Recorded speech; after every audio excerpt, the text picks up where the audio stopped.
Ja tervetuloa jälleen kerran kaikki tänne Suomen Game Hub podcastiin. Me puhutaan täällä suomalaisista peleistä ja pelikehityksestä. Minun nimi on Juha, ja sitten täällä on lisäksi aina ennenkin ystäväni Mats messissä höpöttelemässä. Miten menee, Mats? Mikäs tässä? Pikkusen potenut flunssaa viikonloppu yli. Sen takia äänikin vähän paineessa ja järki leikkaa vielä pikkusen tavallista hitaammin kuin yleensä, mutta eiköhän me loistava jakso saada silti aikaiseksi. Kyllä, nyt tulee kaikkien jaksojen jakso. Siis me menettiin tänään puhua tuosta Kopsista, joka on tämmönen Jethro Lauhan tekemä luolalentelypeli. Mutta sitä ennen me voitaisiin katsoa ihan pikkusen, mitä meillä on tässä uutisissa tapahtuna. Täällä oli ensinnäkin tämmönen Riot Games ja Exen Esports aukaisee tällaisen ensimmäisen Riot Play Club-tilan Jyväskylään. Tämä on ihan kiinnostavaa, että tämmöinen esports-juttu alkaa vähän leviämään Suomessakin.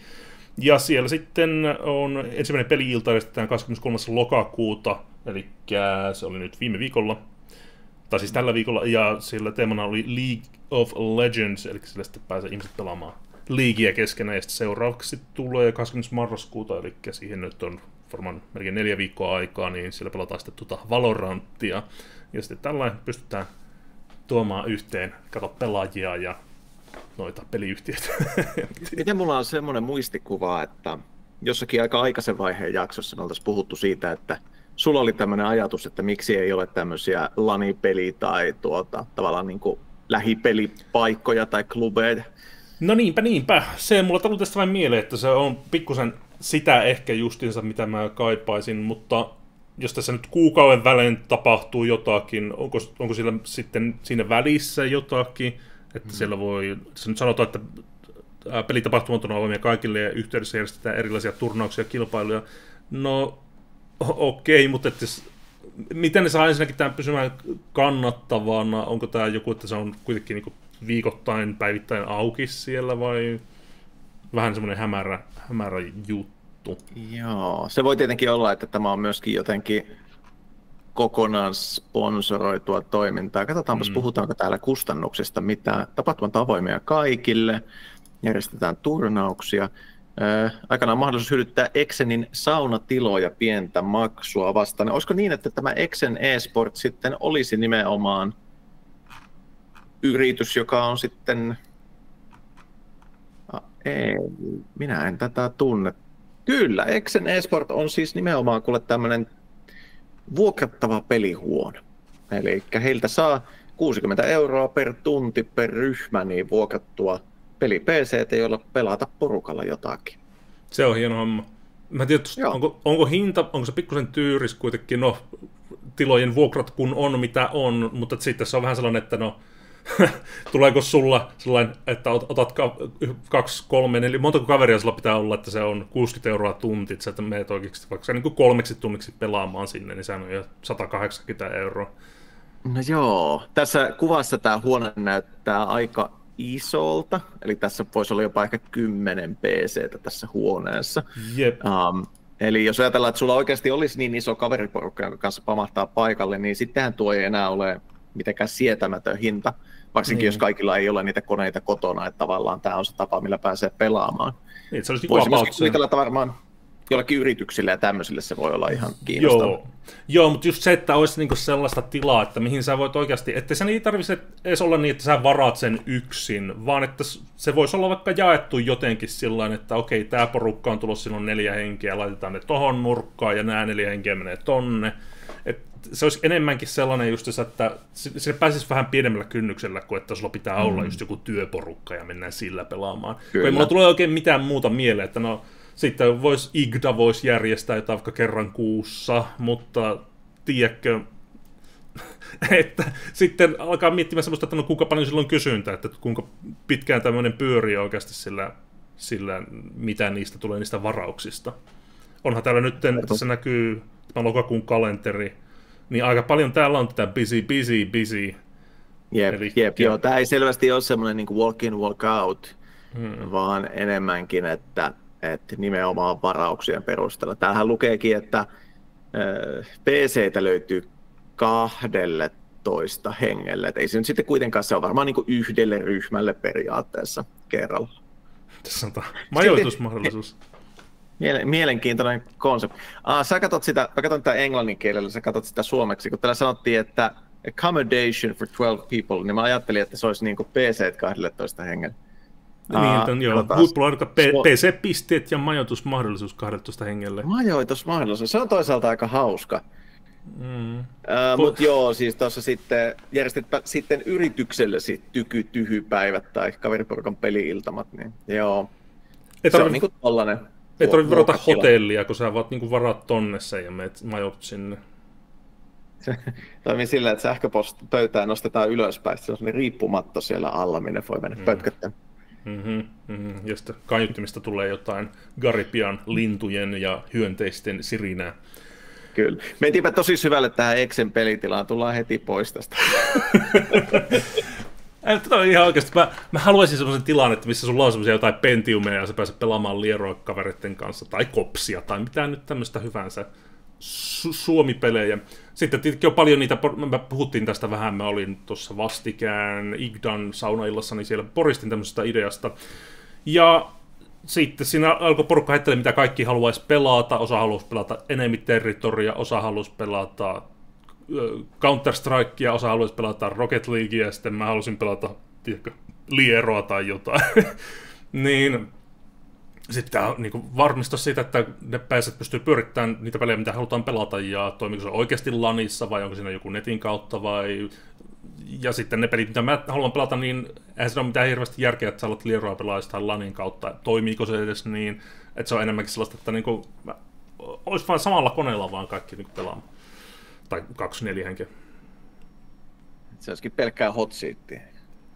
Niin, hot seatia kyllä, mutta... Hot seat ei ole itse asiassa ihan oikea sana, mutta mikä edes on tämmöiselle jaetulle näppäimistölle oikea sana? Ei se ole co-oppikaan. Se... Co-keyboard. Local multiplayer.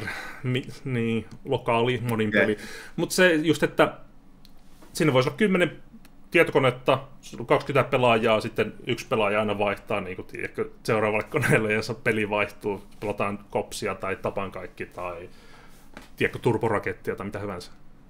Tuo tavallaan on hauska ajatus sillä tavalla, että noitahan on jonkun verran noita kolikkopeli-kahviloita, baareja, klubeja, jne. Suomessakin. Ja niissä nimenomaan hyvin usein sitten pelataan samalla laitteella jotain peliä vastetusten. Entä jos olisi samalla tavalla tehty tosiaan tällainen tila, että ne pelit olisi nimenomaan vaan lokaaleja multiplayereita ja sitten ne olisi setapattu niin, että tietyllä koneella pyörii aina Tapan kaikki ja tietyllä koneella pyörii aina joku Liero. Joo. Sitten voisi liikkua niiden koneiden välillä. Se on semmoinen niin kuin suomalainen indie PC-peli arcade. Kyllä. Silleen varmasti, jos tämä on näitä meidän Juha ja Matsin niche-ideoita, jotka kiinnostaa nimenomaan meitä, ja me oltaisiin tosi tyytyväisiä, kun semmoinen olisi olemassa. Ja sitten me käytäisiin siellä tyyli niin kuin 2 vuodessa, ja oltaisiin, että hitto, tämä on mahtava paikka. Tosi hyvä. Hieno idea. Hyvä, että joku järjesti tämän. Niin. Toi olisi ideaalista, ja se just, että sulla olisi vaikka, siis sä pystyt tekemään customina näppäimistöäkin sillä, että ne olisi vain jaettu sillä, että jokaisella pelaajalla olisi ne omat napit siinä, ja ne pystyisi niillä ohjaamaan niitä. Se olisi tosi cool. Kaikilla olisi sellaiset, tiedätkö, mininäppäimistöt. Kuitenkin sillä, että niissä olisi, tiedätkö, ne napit, mitä tarvitaan, ne olisi kokonaisia full key koossa, mutta sitten ne olisi vaan huomattavasti pienempiä, vielä 10 keylessiäkin pienempiä. Tai sitten vaan on varmasti olemassa jotakin semmoisia ohjaimia tai ohjainpaneeleita, customina tehtyjä semmoisia, että niissä on ne liikkumisnapit tai joku D-padi siinä, jotka sitten käytännössä vaan bindaa niihin näppäimistön nappeihin, mitä niillä painetaan. Mitähän tapahtuisi, jos sulla olisi vaikka joku PC tai Raspberry Pi, jonka USB-portteihin tökittäisiin monta niitä ulkoisia numpädejä? Se voisi toimia, mutta mulla on se huoli, että ne scan-koodit menee sitten päällekkäin. Jep. Se voisi olla, siinä olisi jotain hauskaa. Mä itse henkilökohtaisesti ajattelin tätä niin vähän matalamman kynnyksen projektina, että se olisi oikeasti sellainen, että jotain, tiedätkö, Ikean 15 euron pöytiä vaan ja siihen vanhoja Pentiumia jostakin ja porukkaa pelaamaan. myydään jostain, tiedätkö, jääkaapista Mountain Dewta siellä. Mun mielikuvituksessa tämä on lähtenyt sille tasolle, että niistä rakennetaan semmoisia niin kuin arcade-kabinetin näköisiä. Joo. Sitten niihin laitetaan semmoiset uudet customit printit kylkeen, niin kuin voit kuvitella Liero arcade-kabinetti. Se on hyvä idea. Sillä niin kuin, että mä tykkäisin käydä siellä. Mutta se olisi vaan niin kuin 2 miljoonaa miinusta joka vuosi. Kaupallisesti tosi huono idea. Pitäisi saada jotenkin ihmiset ensin innostumaan vanhoista, tosi vanhoista Suomi-peleistä. Jep. Saisikohan tuon myytyä jo näin taideprojektina? Nythän on Oulun kulttuuripääkaupunkivuosi on tulossa, niin ei muuta kuin rahoitusta hakemaan, että miten se rakennettaisiin tämmöisiä Suomi-pelikabinetteja. Tämä on hauska, koska mä olin just Helsingissä käymässä tässä viikolla, ja siellä hotelliin mennessä, kun kävelin, niin siinä aina tuli vastaan sellainen pelikahvila, tai tällainen lautapelikahvila, joku tämmöinen, sillä niin pelattiin, ihmiset pelasi shakkia ja D&Dtä ja tällaista, ja käytännössä se oli aika lailla semmoinen, että siellä oli vain joku, tiedätkö, Pepsi-kaappi siellä, ja sitten sieltä myytiin limuja, ja oli se vähän hienompi kuin se, mutta että mun ajatuksessa tämmöinen voisi toimia ihan vaan, siis sä tiedät, no tää nyt menee tämmöiseksi Oulu-hypeksi, mutta sä tiedät tuossa Toripakalla, kun oli se kahvila vähän aikaa semmoinen, että se oli vaan valkoiset seinät ja niin kuin about johonkin metallirihmoihin pistetty karkkipusseja sillä, että tää on kahvila. About jollain maalisutilla oli vedetty ikkuna, että kahvila. Mulla se on vähän sillä tasolla tämä ajatus, että se on niin kuin jossain paikallisen jäähallin tämmöinen kahvio, että missä myydään itse leivottuja munkkeja ja jotain kompiaisia. Sitten siellä on joku PC, jolla voi, tai muutama, jolla voi pelata näitä pelejä. Siis niinhän se varmaan olisi kaikista järkevintä järjestää. Tietenkin niin kuin, siinä niin helposti, kun se on itselle rakas alue, niin haluaisi mennä jotenkin siihen myöskin estetiikkaan tai kikkailuun, että olisi edes vanhoja PC:tä tai olisi edes kuvaputkinäyttöjä. Mutta totuushan on se, että tänä päivänä nekin alkaa olla niin tavallaan arvokasta tavaraa, että niin en mä edes uskaltaisi roudata niitä tuommoiseen paikkaan. Niin No sitä ostaa 10 vuotta sitten, silloin sai about 10 semmoisen. Jep. Jonkun IBM Aptivan. Jep. Kanna pois. Se olisi hauskaa. Ajatteko sillä tienaisi jotakin? Mutta se just, että pääsis vaan, ei sillä edes mulla ole niin hirveästi väliä, minkälainen se paikka on, kun vaan pääsis pelaamaan. Että no kyllähän sen ympärille voi kehittää minkälaisen hypeen tahansa ja niin kuin oikein alkaa hiomaan ja rakentaa ja maalaa ja kaikkea. Mutta se, että kun sillä pohjalla kuitenkin on se ajatus, että mä vaan haluaisin, että olisi sellainen paikka, missä voisi pelata näitä pelejä ja voisi pelata niitä ihmisten kanssa, kun ei kellään ikinä ole aikaa pelata niitä. Että sä oot tulossa töistä sillä, että pysähänpä kahvilla ja pelaan pari matsia ja jotain tapaan kaikkia.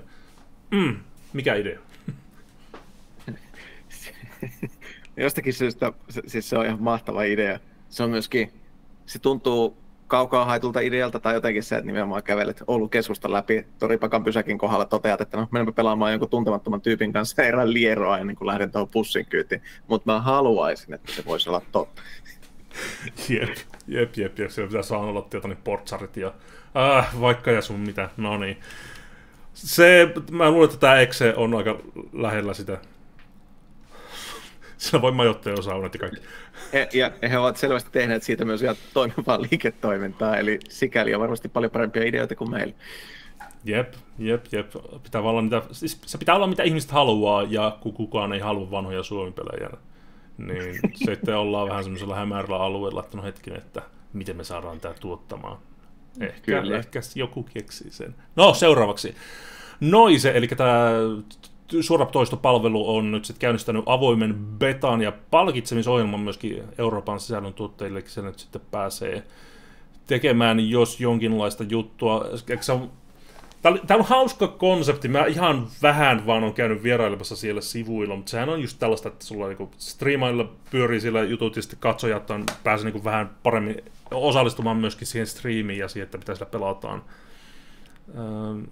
Tämä on sillä ihan mielenkiintoinen, että on jo satoja sisällön tuottajia ja sitten sillä suosittuja pelejä nämä Apex Legend, Fortnite, Valorant, EA Sports, FC25, niin kaikki sellaisia pelejä, mitä mä en itse pelaa ollenkaan. Mutta ne on just näitä monin pelejä. Se on että no, miksi yksin pelit ei ole näin suosittuja? Miksi kukaan ei katso, että ihmiset pelaa vain yksin pelejä uudestaan ja uudestaan? On joitakin tämmöisiä, totta kai persoonia, mutta... Tai sitten pitäisi olla, että olisi tämmöisiä lokaali multiplayer monin pelejä, että sä voit pelata just jotain lieroa, mutta nekään ei ole suosittain. Miksi ne on aina jotain Apex Legendia tai Fortnitea ja Valorantia? Se on siis, olen monesti miettinyt, ja mä jotenkin uskon, että se on se urheilumaisuus, että niissä on se ikään kuin tietyllä tavalla loputon ennalta-arvattavuus yhdistyy siihen, että sä voit oppia tunnistamaan niistä toistuvia kuvioita. Tavallaan, että sä saat samanlaisia fiiliksiä siitä, kun joku saa, kun se katsoo jotain formuloita.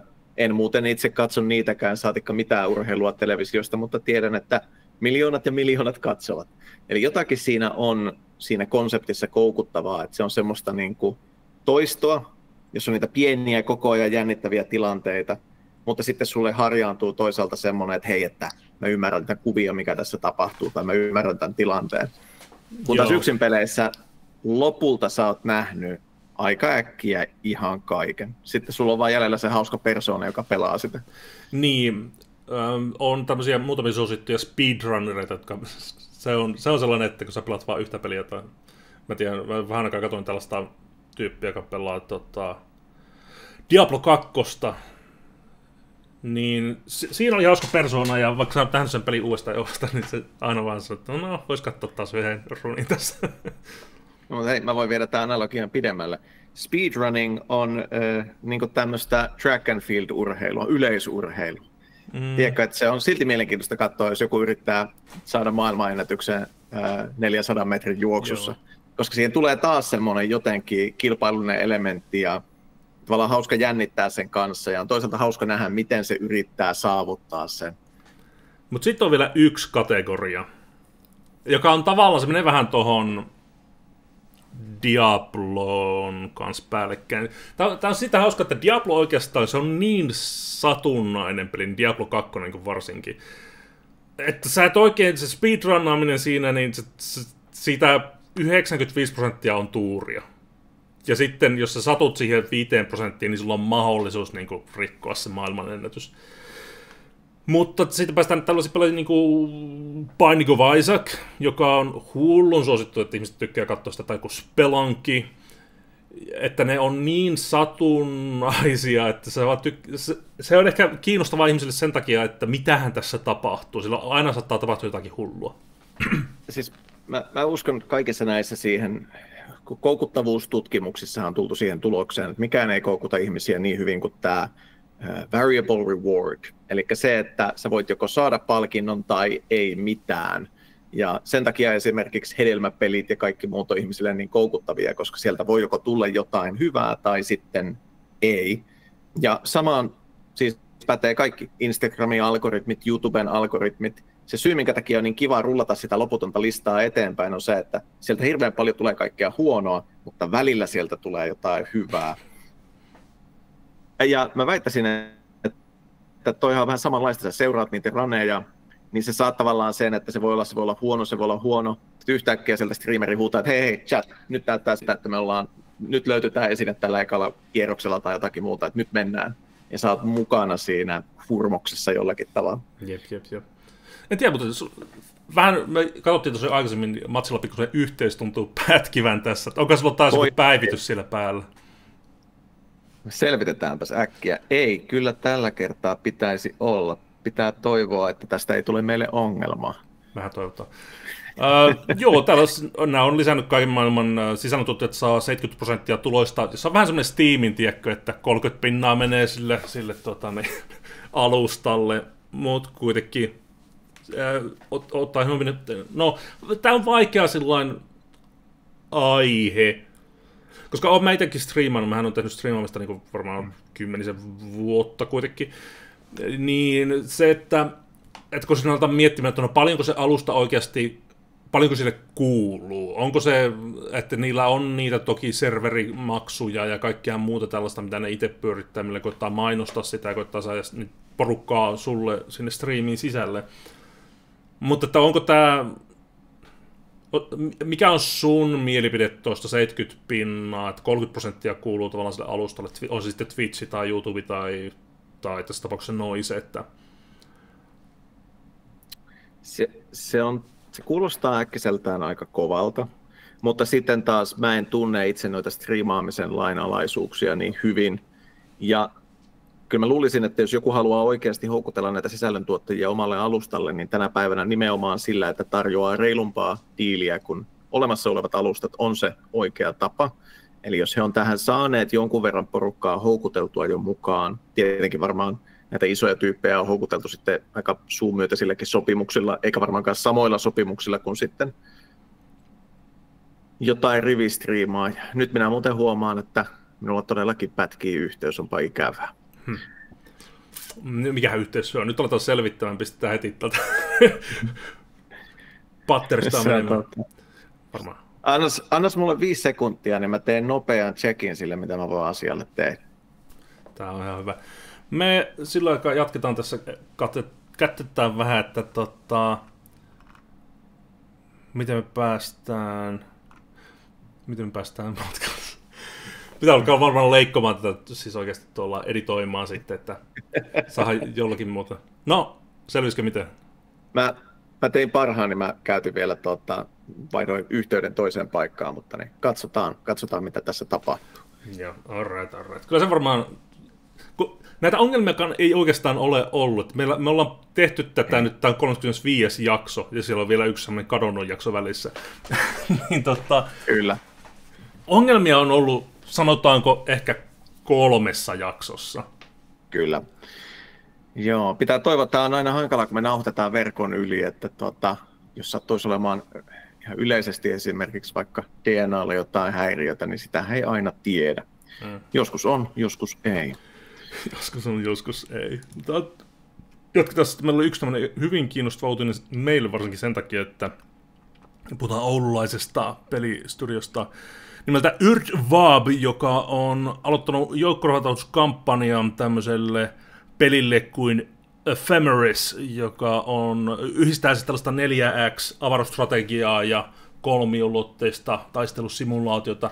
Mulla tulee näistä avaruusstrategiapeleistä ensimmäisenä mieleen toi Homeworld, koska se oli se, mitä pelattiin silloin laneilla, kun minä olin semmoinen nuori nassikka. Mutta sittenhän tietenkin nyt tämä on valtava genre, että on näitä kaikkia Star Citizenejä ja Endless Space ja sun muita. Mikähän se on se yksi, mulla tulee aina unohtuu, se on joku Planet jotakin, en mä muista niitä enää. Onko Planet Side ehkä joku? Voisiko se olla? Onko se 4? Mutta joo, näitä on pinkoita. Joo, mulle toi Master of Orion on ehkä kaikista tutuin, koska sitä tuli pelattua kans muksuna jonkun verran. Stellaris on sellainen ainakin, ja sitten toi Sins of the Solar Empire, niin siitä on kuullut. Ja Sword of the Stars. Näissä on kaikissa kuin Star tai Space tai jotain. Empire. Mutta joo, siellä pyydetään siis 30 000 euroa tällä kampanjalla, mikä on aika pieni summa. Siinä nyt toki on jo aika paljon tähän tehty valmiiksi, että kaikki nämä grafiikat, mitä siellä näkyy siellä Indiegogo-kampanjan sivuilla, niin ne on jo siitä pelistä, että ne ei ole mitään konseptigrafiikkaa. Mutta sitten pyydetään, että 30 tonnia, niin saataisiin peli valmiiksi julkaistettua tuonne Steam Early Accessiin. Mikä vaikuttaa ihan järkevältä, toki jos tuolla summalla pärjää. Aina kun tulee näitä joukkorahoitusjuttuja, niin me puhutaan sitten kilpaa siitä, että kuinka pieniä summia ne oikeasti on, tuommoiset muutama 10 000. Kyllä. Joo, tässä ei ihan heti käynyt ilmi, että minkä kokoinen tiimi tässä taustalla on. Tässä täällä mainitaan, että tämä on Tuomaksen eli-ikäinen unelma ollut tehdä tämä peli. Mikko Heinonen heillä näyttää sitten tekevän näitä päivityksiä. Eli olisiko sitten pienehkö tiimi tuo Urdvab? Joo, tässä nyt kyllä pätkäsee oikein kunnolla. Audio katosi kokonaan. Mats, hei. Kuuluuko? Ylitetty. No niin, tervetuloa. Nyt päästä kunnolla se bugi-jaksoon meille tänne SGH-podcastiin. Ensimmäistä kertaa tällainen, että jopa nettiyhteys on niin väsynyt, ettei jaksa pyöriä. Eikä me kohta, Mats lähtee tuosta varmaan ihan lopullisesti. Yhteys katoaa. Ei. Sieltä! Nyt alkoi näkymään taas jotakin. Alkoi puhe sammaltaa ja sitten alkoi... No... Oi voi. Saadaanko me jakso kunnialla loppuun? Mä koitan kuumeisesti miettiä, että mitäköhän tässä meille käy.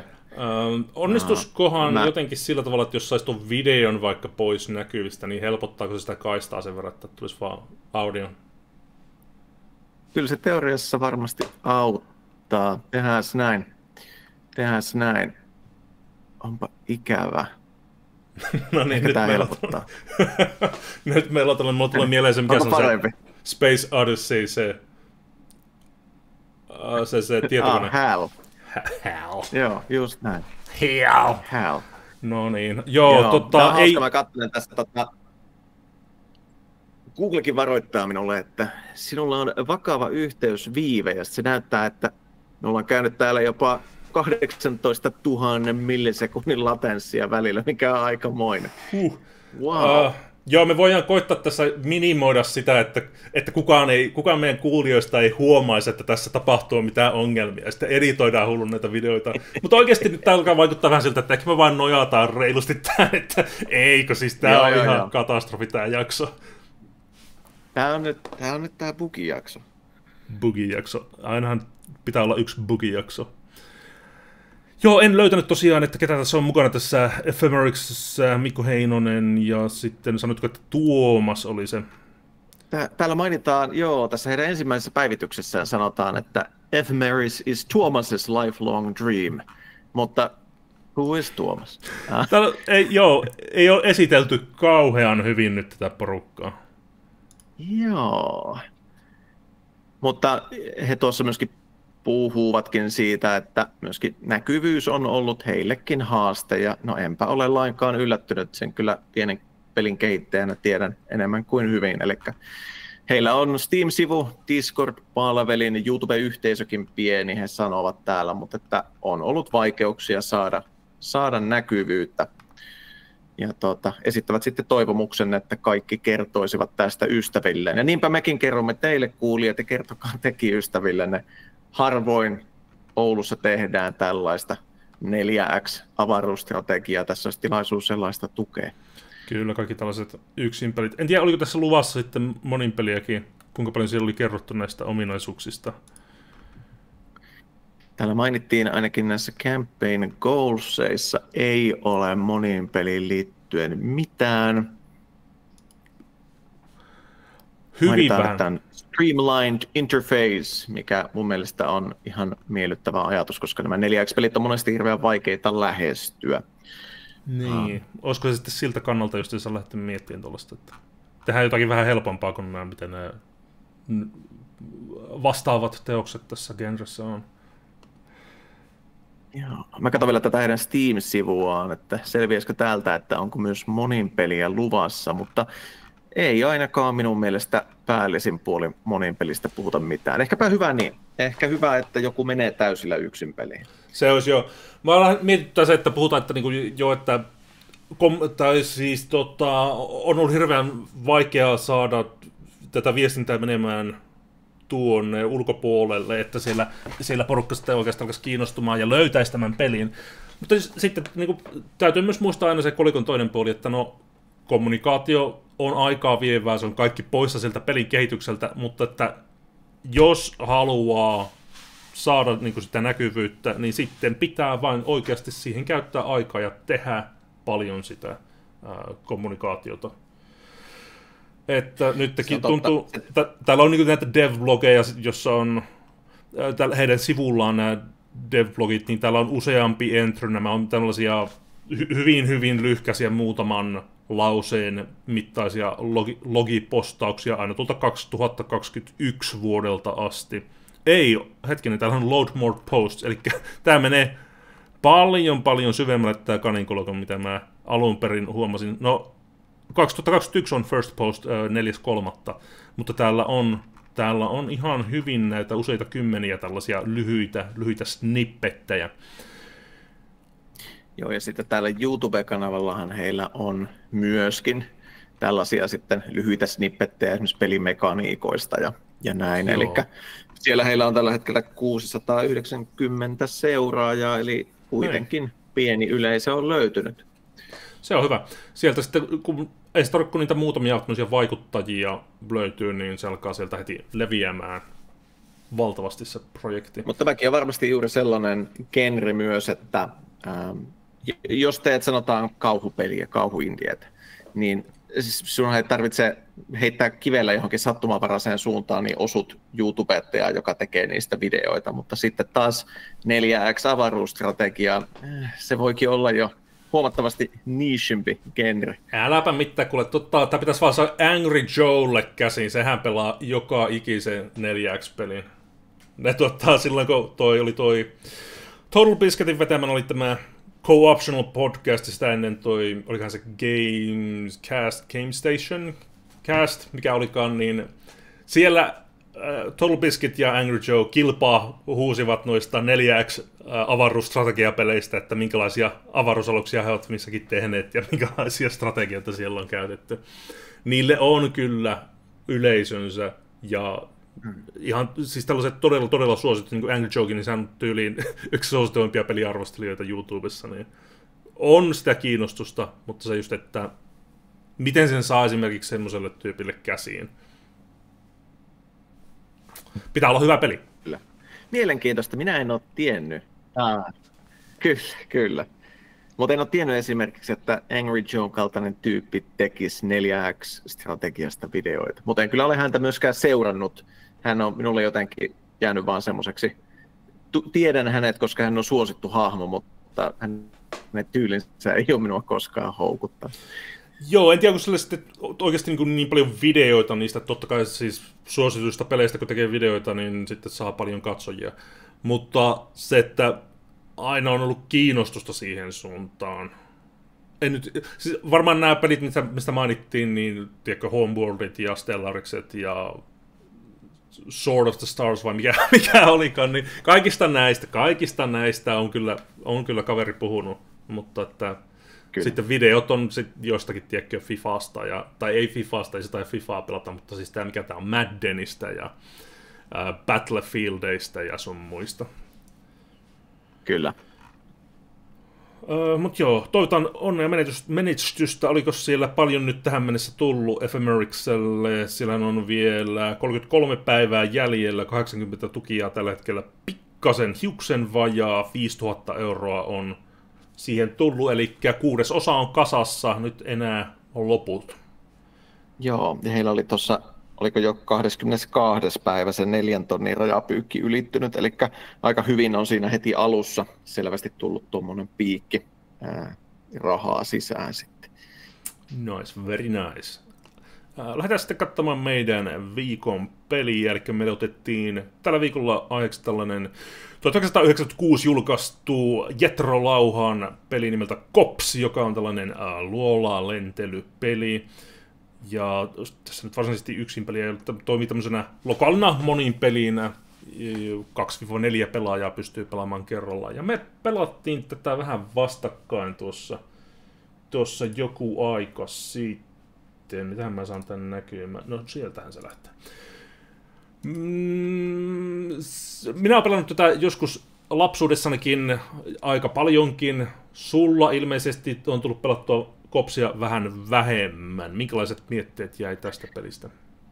Huomattavasti vähemmän. Siis kaikki nämä oikeastaan muut, Copsit, Outsit, B-Wingit, muut, niin ne on jäänyt mulla aina vähemmälle sen takia, että mä olen pelannut vain Wingsia. Niin. Minulla on vähän samanlainen suhde ehkä näihin muihin luolalentelyihin ja Wingsiin, kun minulla on Lieroa ja sitten noihin muihin tommosiin 2D head-to-head-räiskintöihin. Eli jotenkin kaikki jäi sen Wingsin varjoon. Minusta tuntuu, että siinä oli kaikki tehty ainakin tarpeeksi hyvin ja niin hyvin, että sitten näitä muita ei tullut paljon pelattua. Ja Cops itse asiassa on jopa vähän sellainen, että muistelisin, että minä en ole sitä välttämättä edes pelannut. Minä olen siitä kuullut, mutta se on jäänyt multa aina pelaamatta. Ja nyt sitten pelattiin ensimmäistä kertaa. Ja siis, no, hauskaa kyllä. No, tuntemukset oli jotenkin ihan semmoiset, niin kuin ajattelinkin, että mulla jäi semmoinen olo siitä, että no, ei se mikään Wings ole. Se on luolalentely. No joo. Jos aletaan miettimään, kuvaillaan vähän tätä peliä, että millä tavalla tämä esimerkiksi poikkeaa Wingsistä, niin Wingshän on hyvin semmoinen läheltä kuvattu, onko se jotain 320x200 se resoluutio siinä pelissä, niin pixel artiksihan sitä voi kutsua.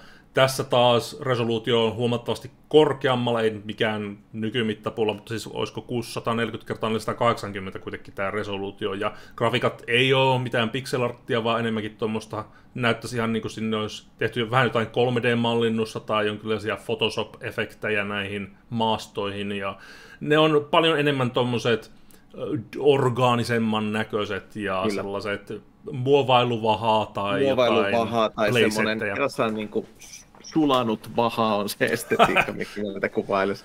Joo, paikoitellen kyllä. Ja sitten jos olisit sulattanut niitä vihreitä pieniä sotaukkoja, niin se sulanut mössö näyttää vähän samalta kuin tämä tekstuuri näissä kentissä.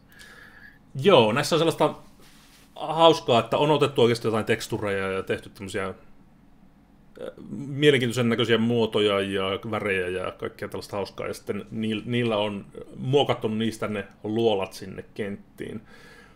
Ja sitten taas, jos alkaa miettimään, no siis tässä kaikki nämä alukset on samanlaisia tämmöisiä viiman kolmiomaisia, kun taas Wingsissä pystyy sieltä valittamaan niitä. Mutta sitten niin kuin välittömästi tulee mieleen se, että no Wingsissä taas se resoluutio on niin paljon matalampi, onko ollut paljon helpompi tehdä assetteja siihen, kun tässä tuntuu, että näin on käytetty kuitenkin varmaan merkittävästi enemmän aikaa kuin siinä Wingsissä sitten.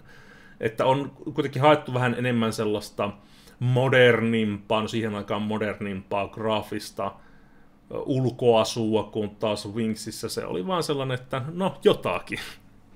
Joo, ja tämä on muuten hauska, miten tämä heijastelee sitä, kun mietittiin Moletsia ja Lieroa aikanaan. Että siis Moletshan on nimenomaan oikeastaan aika paljonkin hienomman näköinen tavallaan kuin Liero on, ja siinä on käytetty juuri niitä 3D-assetteja.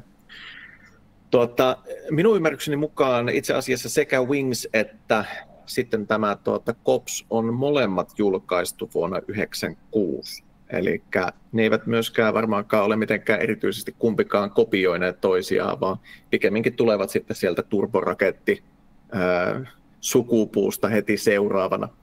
Joo, mitähän siellä olisi ollut aikaisempana, että olisikohan Ouch semmoinen, mikä voi olla siis aikaisemmin. Tästä on muutama päivä aikaa, mä yritin kuumeisesti löytää, että olisipa joku piirtänyt semmoisen, ehkä meidän pitää tehdä tämä, semmoisen suomalaisten luolalentelyiden sukupuun. Että tavallaan voisi laittaa niin kuin kaikki siinä genressä julkaistut pelit aikajärjestykseen. Ja sitten toisaalta myöskin vähän niin kuin jatko-osat ja tämmöiset homaagit. Täällä on pari tällaista 95 vuodelta. On nimenomaan se Ouch, minkä mainitsin, mikä on mun mielestä siinä on ne grafiikat lähempänä Wingsia. Ja sitten taas täällä on tämä Rocket Chase, joka sitten mun mielestä näyttää paljon enemmän tältä Copsilta, että ehkä se on mennyt enemmänkin siinä sukupuussa just sillä, että Rocket Chase on sitten inspiroinut Copsia ja toi Ouch on inspiroinut sitä Wingsia, jos pitää tällä tavalla arvata. Tuo on hauska noiden pelien nimeäminen muuten.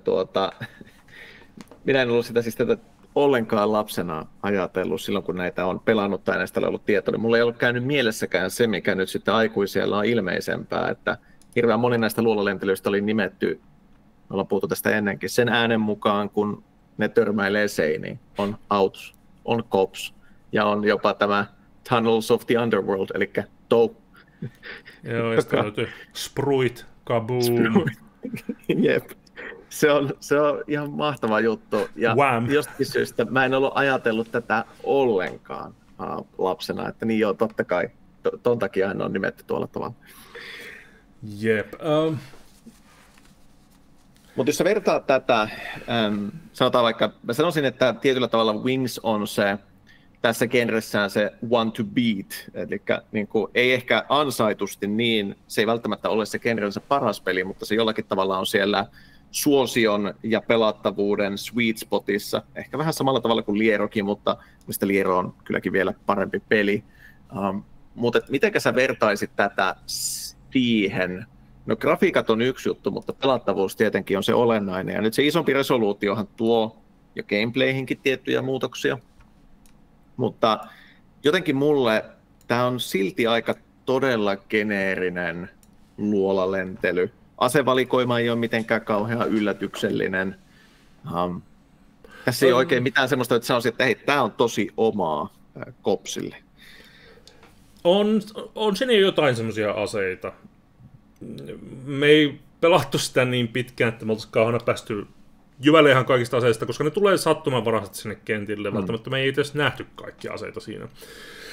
Mutta siellä on just tämmöisiä myrkkytynnyreitä ja bumerangeja ja sitten niitä tulivuoria, mistä lentää, tai ei tulivuoria, mutta sellaisia, mistä lentää semmoisia laavakiviä tai jotain muuta vastaavaa. Et on siellä semmoisia yllätyksellisiäkin aseita, mutta ne on kuitenkin vähän sillä samalla skaalalla kuin muissakin peleissä. Sitten täytyy alkaa miettimään semmoisia asioita, että mikä oikeasti voisi olla semmoinen ase, joka saisi jonkun pelin erottumaan näistä muista peleistä. Eikä semmoista välttämättä oikein edes ole. Että ne aletaan sitten puhumaan jostain pelin mekaanisista jutuista, mutta kun nämä kaikki pelit on aika lailla kopioita toisistaan, niin oikeastaan sitten mennään vaan siihen, että no mikä näyttää kivalta, missä on semmoinen moment gameplay, eli niin kuin Kopsissakin sä kerät ne aseet, sä saat myöskin siihen sun päätykkiin päivityksiä siellä, mikä on hauskaa.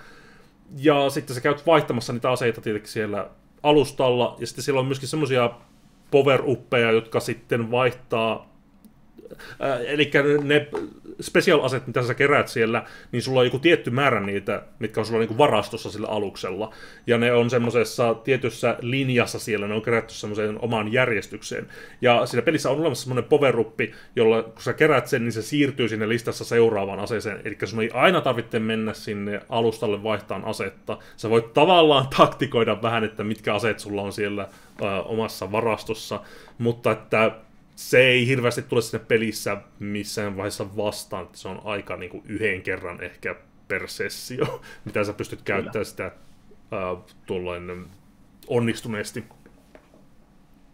Ja tässä oli joitakin ihan mielenkiintoisia mun mielestä ideoita noissa erikoisaseissa. Esimerkiksi muistan tämmöisen kuin Jammer, joka taitaa tehdä niin, että se sotkee niiden toisten pelaajien näyttöä. Yep. Eli tekee ikään kuin heille pelaamisen hankalemmaksi. Eli kyllä tässä semmoisia niin kuin ideoita on, ja tuo orgaaninen grafiikka on jotain jo itsessään. Mä mietin, että me tietenkin pelattiin tätä suhteellisen lyhyen aikaa, mutta mä tässä katselen kuvia noista kentistä, ja osahan näistä on tämmöisiä, että voisi melkein ajatella, että niissä ollaan ikään kuin jonkun kehon sisällä tai jossain solujen sisällä. Joo. Semmoinen aika omaperäinen visuaalinen ilme tällä on. On. Ja hyvin paljon tulee sitten mieleen just se Tunnels of the Underworld, jossa on varmasti tästä paljon inspiroituna käytetty niitä grafiikoita. Niissä on jotain samaa ainakin joissain kentissä. Kyllä. Mutta että just se Rocket Chase mulla tulee mieleen noista graffoista, että siinä oli kans haettu vähän semmoista, siinäkään se resoluutio ollut yhtä korkealla kuin tässä, mutta siinä oli haettu sellaista vähän organisempaa esitystapaa siihen pelin graafisen ilmeeseen. Mutta että me ollaan oikeastaan niin puhuttu jo aika lailla kaikesta, mitä tässä pelissä on, mitä siinä tapahtuu, mitä siinä voi tehdä. Se ei oikein poikkea Wingsistä mitenkään, se ei oikein poikkea Tunnels of the Underworldista mitenkään. En mä oikein tiedä, miten me voitaisiin edes, jos me nyt alettaisiin vaikka tässä vaiheessa arvioimaan sitä, että miten se lähtee niin korkeammalle tai matalammalle kuin ne pelit. Sä aina palat siihen Wingsiin, mä luulen, että siinä on aika paljon nostalgiaa taustalla, että se vähän niin kuin, että mitä peliä sä pelaat ekana, niin se on se paras, koska ei nämä poikkea niin paljon toisistaan. Oliko Kops se, mitä sä pelasit eniten, vai muistan, että sä pelasit myöskin sitä Tunnels of the Underworldia ihan jonkun verran. Mä oon pelannut aika paljon näitä, no siis paljon, mutta siis mä oon pelannut kaikkia. Nämä ei ollut ikinä ne pelit, mistä mä hirveästi tykkäsin. Niin kuin me sinne Wingsikin kanssa puhuttiin, että joo. Wingsia mä oon pelannut aika paljon, mutta se oli aina vähän semmoinen, että no, kun pitää pelata jotakin, eikä aina jaksa pelata sitä Tapan kaikkea tai Lieroa, niin pelata jotain muuta välissä. Niin sitten välissä pelattiin Wingsia, välissä pelattiin Copsia, välissä pelattiin Rocket Chasea ja milloin mitäkin. Kun ne oli saatavilla ja ne oli aika pieniä pelejä, niin sitten aina, että no kokeillaan tätä, kokeillaan tota. Kyllä. Mutta hauska, mä tässä samalla löysin Game Hippon arvostelun vuodelta 2001 Copsista. Ja täällä sitten mainitaan, että grafiikatkin ovat aika hyvät, paitsi että perhaps a little too garish, mikä, mitenkäs se sitten kääntäisikään, ehkä mauton tai vähän liian kirjava voisi olla lähellä. Joo, en tiedä. Mä jotenkin, mulla päässäni ne grafiikat näytti paljon siistimmältä, kun sitten kun tätä osattiin pelaamaan, niin oli vähän sellainen, että ai tämmöisekä ne olikin. Jotenkin se on, että sitä ei osaa ehkä nuorempana niin edes arvioida, että mikä näyttää hyvältä, mikä näyttää huonolta, mutta silloin nuorempana, kun vertaisit vaikka just Wingsiin, niin se oli heti, että no wow, että tämä on tosi siistin näköinen peli. Esimerkiksi ne räjähdykset, kun sä jotakin räjähtää jossakin joku pommi tai tämmönen, niin se räjähdys näyttää niinku jostain ketsuppipurkista puristettaisiin ketsuppia siihen ruudulle, että Jep. Se ei ihan niinku yhteys siihen. Mutta tässä on jotain siis näissä grafiikoissa, mikä varsinkin jotenkin nyt, kun eletään tämmöistä taas, tiedäkö, 2000-luvun revivalia, ollaan siinä vaiheessa popkulttuurin kierrätystä menossa, että nuoret ihmiset fanittaa 2000-luvun meininkiä, niin näistähän tulee ihan täysillä mieleen semmoiset, tiedätkö vaikka aikaisten tämmöisten niin kuin internetskeneen, se menet lataamaan taustakuvia, ne on kaikki jotain tribaaleja tai 3D-planeettoja tai jotain orgaanista mössöä ja lensflareja, niin tämähän näyttää just siltä, tämä tyyli. Ja mä voisin kuvitella, että silloin ja siinä iässä, jos mä olisin nähnyt tämän, niin mäkin olisin ajatellut, että tämä näyttää aika coolilta. Kaikkea on beikattu tuommoista niin kuin highlightia ja kaikki on mukamastaan vähän 3D:tä. Niin on, joo. Mikähän se oli se peli, mistä me puhuttiin? Olisiko se ollut sitten just se Molets, missä mulla tulee vähän samanlaista vibat niistä kenttägrafiikoista? Siinä on samaa. Tässä on semmoinen hauska juttu, että tämähän ei ollut ainoa luolalentely, mitä tämä Jethro on tehnyt. Ja tähän liittyy itse asiassa semmoinen valemuisto, joka ei ollutkaan valemuisto. Mä en ihan varmaksi muista, että oliko se Wings-jakson aikana vai Wings-jakson jälkeen, kun me jäätiin turisemaan puhelimeen, kun puhuttiin tästä, että minulla oli muistikuva, että minä olen pelannut tämmöistä Turbo Roketten peliä ruotsalaisella Oolla. Ja mä muistelen, että sä sitten mulle sanoit, että varmaankin olet pelannut Turbo Rakettia, että ei tule äkkiä tuommoista mieleen, mutta joillakin aikajanoilla ihan ensimmäinen Taatin koskaan tekemä peli on Turbo Roketten, joka on siis ollut tämmöinen erittäin köykäinen PC-portti Turbo Raketista. Joo, niin mä oon törmännyt tuohon samaan, semmoinen taitaa olla olemassa. Ja sitten siis täältähän löytyy myös tällainen peli kuin K2, joka on kai luolalentely. Kyllä, niin onkin K2. Se on tullut 2000, milloin tämä on tullutkaan?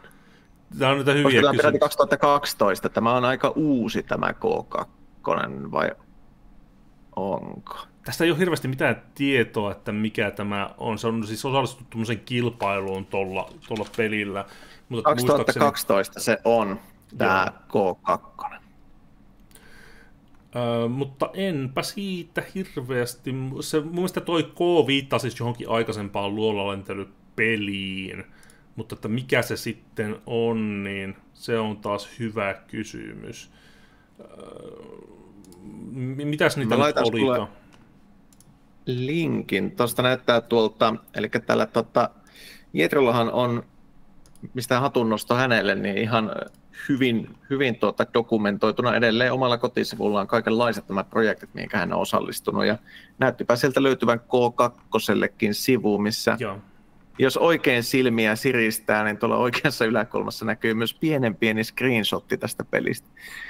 Joo, sitä on myös olemassa video, siis tuolta Taatilta löytyy tällainen YouTube-video siitä pelistä. Mä en tiedä, onko se sitten Cops 2 tai joskus se joku Kaboom 2. Voisiko se olla niin? Mutta itse asiassa täältä Jetron sivulta näköjään myöskin viimeisimmä versio, eli Proto 02 pystyy lataamaan. Jep. Eli, näin on. joo. Mutta hänhän on siis tehnyt pelejä, hän ja toki Taat, ja on hankala sanoa, että missä vaiheessa nämä ovat olleet yksi ja sama asia. Halki uraansa, eli mitä mä tuosta nopeasti katsoin, niin Jetrohan on ollut Taatin jäsen sieltä aivan alusta alkaen, ja sitten kun Taatista on tullut tämä Secret Exit Limited pelifirma, joka alkoi tekemään näitä porrasturvat ja muita Dismount-pelejä, niin hän on ainakin porrasturvissa nimetty designeriksi. Ja sitten myöskin on ollut mukana vielä näissä Zenbound-peleissä, joissa siis tämmöistä 3D-objektia sen päälle kiertetään narua. Ne oli varsin suosittuja iPad-pelejä ja iPhone-pelejä ymmärtääkseni. Joo, siis tämä Taat oli alun perin tällainen demoskeneryhmä nimenomaan jo. Sehän on aivan 1992 asti alun perin tämmöinen Tarzan-tuotanto, josta vaan otettu tuo R ja Z sitten.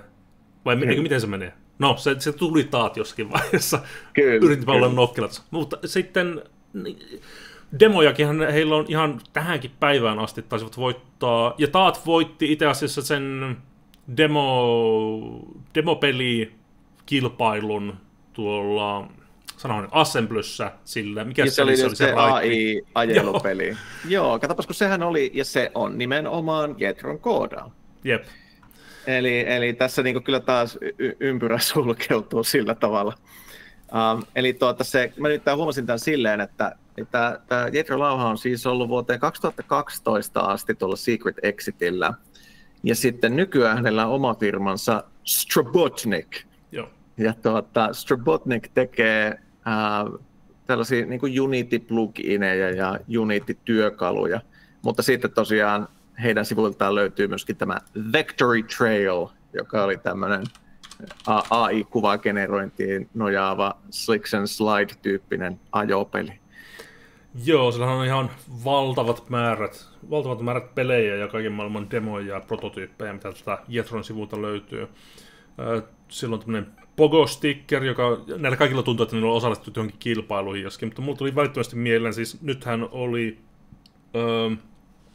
tämmöinen demo tuolla vuoden alussa Next Festissä kuin Pogo People, joka on vähän just tämmöinen samantyylinen fysiikkapohjainen Pogo-keppipeli.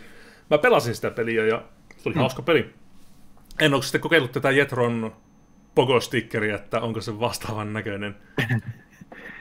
Joo, mutta siis jotenkin ei voi kuin ihailla sitä, että jollain on tavallaan näin pitkä ura tehdä erilaisia pelejä, peliprojekteja. Hyvin useinhan nämä on tämmöisiä, että niissä niinku yhdistyy tämmöinen fysiikkalelu ja peli toisiinsa. Ja tuo on ollut jännä strategia tehdä pelejä. Se varmaan tulee sieltä demoskenen kautta aika luonnollisesti, että nimenomaan ne suurimmankin suosion saavuttaneet pelit on yleensä olleet johonkin kilpailuihin tehtyjä, ihan niin kuin vaikka rekkaturvatkin on Assemblylle tehty ja näin. Joo, hän just mainittiin jossain haastattelussa, että arvostaa tämmöisiä indie-firmoja, jotka nimenomaan keskittyy tuommoiseen fysiikkapohjaiseen juttuun, koska niitä näkee vähemmän ja niissä on jotain mielenkiintoista, mutta että tämähän oli tämä Porrasturvat ensimmäinen sellainen, mainittiin toisessa haastattelussa, ensimmäinen tällainen fysiikkapeli, tai se ensimmäinen projekti, jossa hän käytti siis valmista fysiikkamoottoria sen pelin kanssa. Ja siitä se ilmeisesti olisi lähtenyt, että sen jälkeen sitä fysiikkaa on alkanut tulla vähän just joka projektiin. Mutta siis onhan kopsissakin, kyllähän, jos sulla on painovoima ja tämmöiset törmäykset siellä, niin onhan nekin fysiikkaa omalla tavallaan. Kyllä, kyllä. Joo, ja sen verran vielä tuosta Jetron sivuilta katseli, että hän on sitten myöskin tehnyt kännykkäpelejä, koska kukapa ei niitä olisi tehnyt. Varsinkin jos on tiettyä ikäpolvea pelikooderin Suomessa. Ja täällä hän on ollut mukana tekemässä muun muassa tällaista Stunt Car Extreme-peliä ja sitten Habbo Hotellin tämmöistä Nokia Engage-versiota. Tämä on todella mielenkiintoisen näköinen. Se on hauskan näköinen, ne Habbo Hotellit, että se on just sellainen, tiedätkö, Transport Tycoon, tämmönen Joo. maastotyyppi. Sitten myöskin vähän jotenkin tulee joku Harvest Moon mieleen. Jep. Tämä itse asiassa näyttää tämä graafinen tyyli ihan tosi makealta. Ja se on hauska, että sitä niinku, mulla tulee semmoinen omalla tavallaan sielujen yhteistä tyyppi, että on tehnyt niin paljon pelejä. Mä vastikään pidin tuolla Old Game Labilla sellaisen luennon omasta pelitaustasta, että mitä pelejä mä oon tehnyt. Ja kun sitä tuli tutkittua, mä tein siihen varmaan 110-120 diaa siihen esitelmään.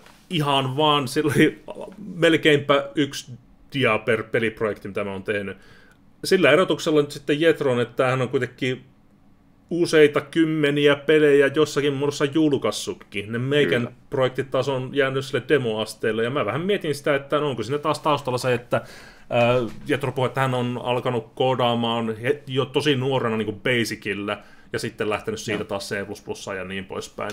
Että kun itse taas mulla koodaaminen on alkanut about 10 vuotta sitten oikeasti, niin ei vain ole ollut mitään mahdollisuuksia toteuttaa niitä omia peliprojekteja, ja toki Jetron peliprojektit, ne tuntuu, että ne suurimmaksi osaksi kuitenkin on semmoisia aika maltillisia, että no hei, tehdään tämmöinen, että tyyppi kaatuu portaita alas, eikä sellainen, että no tää on joku strategiapeli tai tiedätkö, MMORPG, että nyt tehdään roolipeli. Kyllä.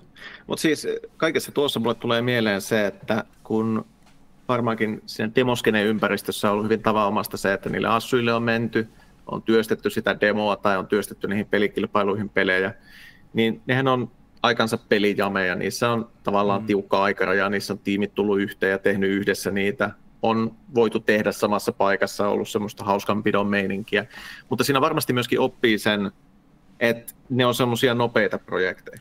Että jotain tehdään nopeasti, se tulee valmiiksi, se on semmoinen kuin on, ja sitten se joko sijoittuu tai ei sijoitu. Ja mä väittäisin, että samalla tavalla pelijamit on loistava juttu, varsinkin indie-pelin kehittäjille, että ne pakottaa sitä, että niitä projekteja tulisi myös valmiiksi. Ja että oppisi sen, että sä voit tehdä sen proton, nähdä kiinnostaako se ihmisiä. Jos se kiinnostaa heitä, kehitä sitä pidemmälle. Eli samalla tavalla vaikka sitten nämä joku porrasturvat, niin sehän on sitten poikinut kokonaisen peli tämmöisen franchise, josta nyt tämä Turbo Dismount on parhaillaankin Secret Exitillä työn alla. Tosin nyt tämä Jetro ei siellä ole enää vuosikymmeneen vaikuttanut, mutta peli jatkaa kuitenkin elämäänsä. Kyllä, kyllä. Se on mainiota, että tuommoisia on päässyt tuommoisen mukaan, ja se alkaa tulee vähän itsellä semmoinen kateus, tiedäkö? Että mä oon ollut aina kiinnostunut, niin siitä asti, siis oikeastaan varmaan 8-vuotiaasta asti mä oon halunnut tehdä pelejä. Mutta että kun ei vaan ole ollut niitä samoja mahdollisuuksia. Ja aina voi miettiä, että no, missä Jetro olisi nyt, jos se olisi aloittanut, tiedäkö, jostain San Franciscosta. Että olisiko se tekemässä pelejä jonkun Romeron kanssa tai mitä hyvänsä. Kyllä. Joo, ja se on siis, siinä on niin monta tekijää. Sitä taas toisinpäin. Hyvin mahdollista, että jos ihminen kasvaisi vaikkapa jossain, sanotaan nyt sitten siellä San Franciscon teknologiakuplan sisällä, niin sitten olisikin saattanut päätyä tekemään jotakin aivan muuta kuin pelejä. Voisi koodata korposedälle pankkisoftaa jossakin, niin hyvää hintaa tänäkin päivänä. Niin. Mutta kyllä se on totta, että varsinkin pienemmillä pitäjillä, niin se olisi vaatinut silloin lapsena ja nuorena jotenkin aivan poikkeuksellista aktiivisuutta, että olisi päässyt käsiksi kaikkeen siihen tietoon, mitä tarvitsi pelien tekemiseen, tai ehkäpä omaa viitseliäisyyttä, että joku voisi sanoa, että no, olisit lärännyt niitä mikrobittejä ja kirjoittanut sieltä sitä koodia, ja kyllähän sitä jonkun verran tuli tehtyäkin, mutta se oli erilaista. Kun ei ollut internettiä, ei ollut muutakaan, niin kyllä se tuntui vaikealta, ja sitten ei nähnyt niitä muiden tekeleitä myöskään, mikä tietenkin saattoi olla hankalaa. Mä tavallaan allekirjoitan tuon, mutta sitten, niin samalla mulla tulee mieleen vähän se, että jos olisi vaikka vaan syntynyt niin Helsinkiin, ja ne kaverit sulla olisi ollut niitä, jotka tekee niitä pelejä ja käy assyilla, niin totta kai se olisi itsekin ruvennut äitiltä, että hei, että mä haluan kanssa assyille kavereiden kanssa, että me tehtiin sinne pelidemo tai joku demoskeneen joku esitys. Ja sitten varmaan olisi tullut käytyä siellä ja olisi tehty niitä pelejä ja ne kaverit olisi ollut sillä että no kato sitä mikrobitista ja siinä oli se, tiedätkö, se koodipätkä sieltä, että koodaa se itse sillä. Mutta kun ei mulla ollut ketään, jos mä sanon äitille, että hei, mä lähden Assoille, niin äiti olisi sanonut, että ei lähde mikään 850 kilometrin päähän jonnekin isoon kaupunkiin, kun itse on semmoista, tiedätkö, pottukuokka siellä sylissä istutaan. Ja sitten jos tulee mieleen joku, että no hei, että miten mä koodaan pelejä, ja kysyt porukalta, no, että no en minä tiedä, me kirjastoon, sitten katsotaan sieltä, että missähän voisi olla, se tulee jotain HTML-kirjoja vastaan, sillä, että no tää on varmaan sitä koodausta. Ei sitä vaan tiennyt mistään. Ja joo, Microbitissä oli niitä koodausosioita, mutta sitten oli semmoisia, että no ei näistä varmaan niinku opi mitään. Ei vaan niinku tiennyt yhtään, että miten niitä edes olisi alkanut hyödyntämään. Kyllä. Toki tietysti tuohon täytyy sanoa, se syy, minkä takia mä en täysin tuolta purematta niele, on sitten se, että kun alkaa katsomaan näitä esimerkiksi vaikka Suomen varsinaisessa demoskenessä menestyneitä tiimejä, niin monethan niistä on jostain aivan perähikieltä kotoisin. Jos mietitään jotain Byte Rapersia ja kumppaneita, niin he ovat esimerkiksi mitä? Iisalmesta ja Iisalmen lähikunnista, mikä nyt, ei se nyt mikään pello ole, mutta ei se kyllä todellakaan mikään suuri kulttuurin keihtokaan ole.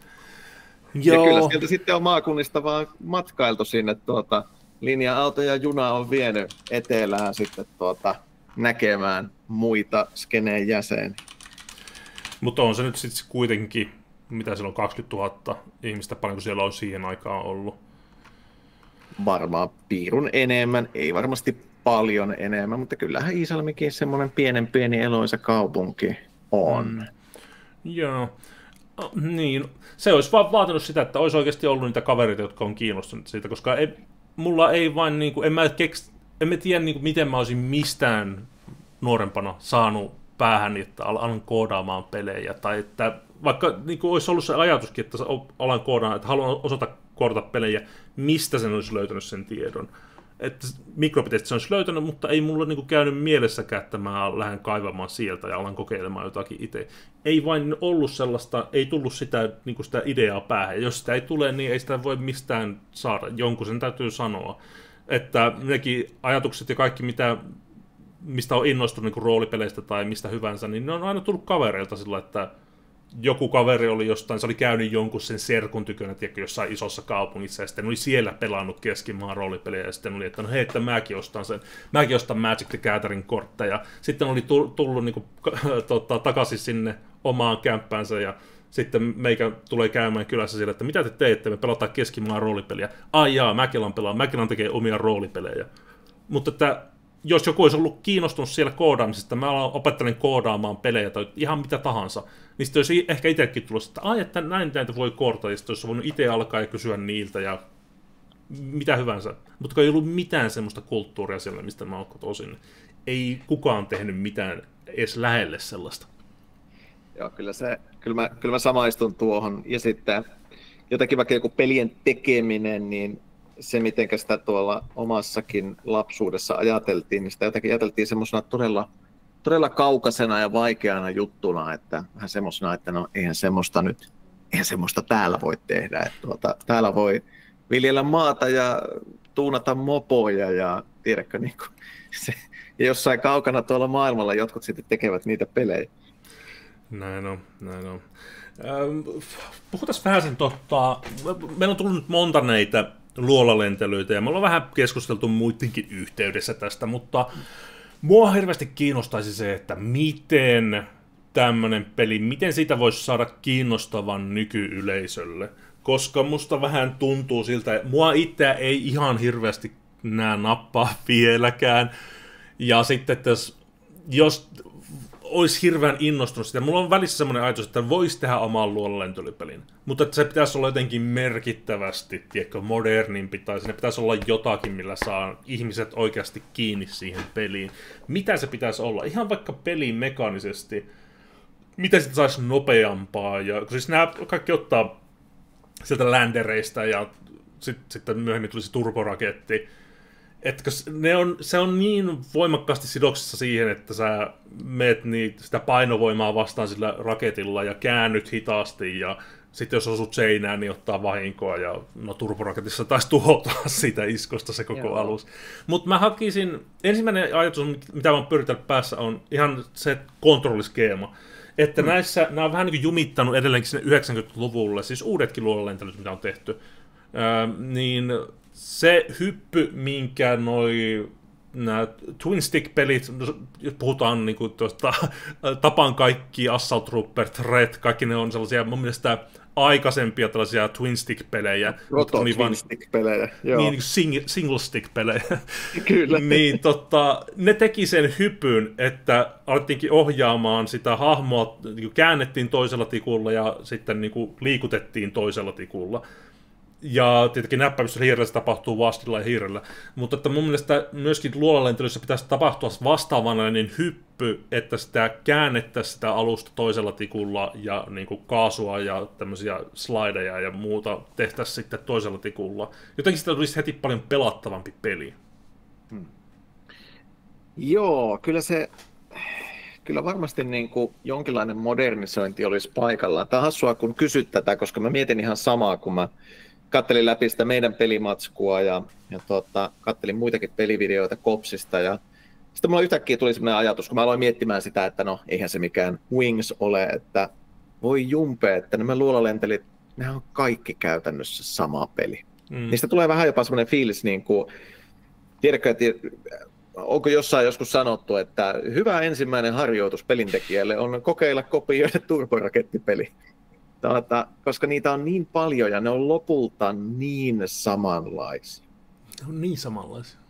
Ja se Core-peli on kuitenkin, se on, jopa se turboraketti on vain pykälän sen Landerin ja mikähän se on, oliko se Gravitar, joka oli näitä aika lailla ensimmäisiä niin kuin niiden yläpuolella. Että kaikissa niissä on pohjimmiltaan se, että on kiikkeriä paikkoja, jossa pitää lentää, semmoista konetta, joka koko ajan imeytyy kohti sitä vallitsevaa painovoimaa. Ja onko se edes niin hauskaa? Kauhea kysymys, mutta... Se riippuu ihmisestä mun mielestä, että monesti on näitä... Mä kohtaan toistuvasti sellaisia pelin kehittäjiä, jotka postaa esimerkiksi niiden demoja tai tällaisia että, niin pelivideoita vaikka, että minkälaista projektia he tekevät. Ja mikä mulla toistuvasti tulee projekti toisensa jälkeen mieleen on, että miksi tämä on näin hidas? Miksi tässä tapahtuu näin hitaasti asioita? Tämän pitäisi mennä nopeampaa, että joku hahmo sellainen, niin kuin, että odotetaan haetaan jostain menusta joku pyörähdä, ja sitten seisoo vähän aikaa paikallaan, niin sitten se tekee semmoisen kiepin, ja sitten taas seisotaan paikallaan ja katsotaan, ja kaikki tapahtuu. Animaatiot on niin kuin jossakin kuussa, että ne hahmot liikkuu tällä ja lyö sellainen hitaasti. Miksi kaikki on niin hidasta niissä peleissä? Mutta sitten kun mä olen ehdottanut, että no hei, että ei tämän tarvitse olla näin, niin kuin, mihän se on suomeksi, methodical sellaista, että jokaisen pitää olla, niin kuin, että no nyt tehdään tämä ja sitten suoritetaan tuo juttu ja sitten kaikkia odotetaan vähän aikaa. Että se voisi olla vaan semmoinen enemmän sekaavampi semmoinen, mene vaan ja räiskitään ja aivan sama. Mutta että sitten on sellaisia ihmisiä, jotka oikeasti tykkää siitä, että kaikki tapahtuu sillain niin kuin jostain kaaviosta, että tämä pitää mennä tässä järjestyksessä näin, ja sitten suoritetaan tämä juttu, ja siitä lähtevät tämä. Et jotenkin se viehättää sen tyyppisiä pelaajia. Mua se ei viehätä yhtään. Mä aina ajattelen, että no hitto, Kopsinko saisi lisää vauhtia jotenkin, ja sellaista, että ei ole niin ahtaita ne luolet, että sä voit tehdä semmoisia siistejä liikkeitä, ja jotenkin siihen vaan tarttisi sellaista toimintaa enemmän. Ei niinkään sitä, että tähtää. Koitetaan tehdä semmoisia pieniä liikkeitä ja nyt sain oikein sulavasti mentyä tästä tämän yhden pienen käännöksen. Eikö se pitäisi olla sellaista, että niinku osoita ammu, liiku, mene tosta ja sellaista nopeaa, hauskaa toimintaa. Se kaiken aikainen painovoima tekee aika paljon sitä mun mielestä sitä hallaa noissa peleissä. Siis mä oon joskus miettinyt tämmöistä, että entä jos ne alukset olisi semmosia, että ne ei vaan syöksyisi koko ajan kohti sitä maata. Revolutionary idea, I know, mutta niin kuin, entä jos sitä ei olisi sitä painovoima-elementtiä? Mutta sitten se on vaan tapaan kaikki. Sitten se on periaatteessa, joo, se on totta. Se on totta, se on Tapan kaikki. Ja on toisaalta hauska ajatus, että Tapan kaikki olisi Wings, jos se vaan koko ajan ne hahmot syöksyisi kohti ruudun alalaita. Niin. Pitäisi tehdä sellainen Tapan kaikki luolalentely. Tapan kaikki luolalentely, kyllä. Se olisi niin kuin ylhäältä päin kuvattu, mutta ne olisi painovoimattomassa tilassa semmoisia astronautteja, jotka ampuu toisiin.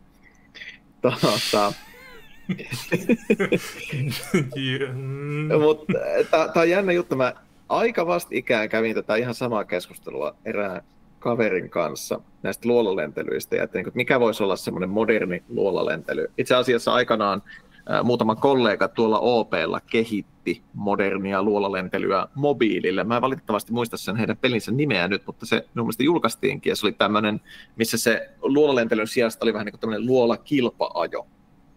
Ja sitä pelattiin verkossa.